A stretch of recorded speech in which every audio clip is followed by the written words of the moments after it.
સમાચાર મહેસાણાથી પ્રાપ્ત થયા છે। મહેસાણાના કડી તાલુકાના ઢોરિયા ગામે વીજ કંપની કર્મચારી પર હુમલો કરવામાં આવ્યો છે।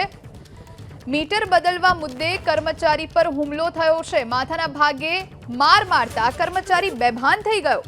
ભીખાભાઈ નાળિયા નામના વ્યક્તિ પર હુમલાનો આરોપ લાગ્યો।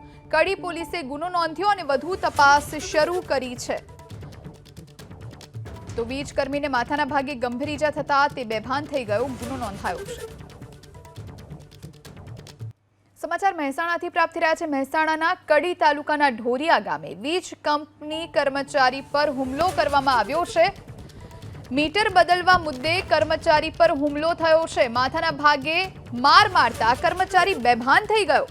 ભીખાભાઈ નાળિયા નામના વ્યક્તિ પર હુમલાનો આરોપ લાગ્યો। કડી પોલીસે ગુનો નોંધ્યો અને વધુ તપાસ શરૂ કરી છે। તો વીજ કર્મીને માથાના ભાગે ગંભીર ઈજા થતા તે બેભાન થઈ ગયો। ગુનો નોંધાયો છે।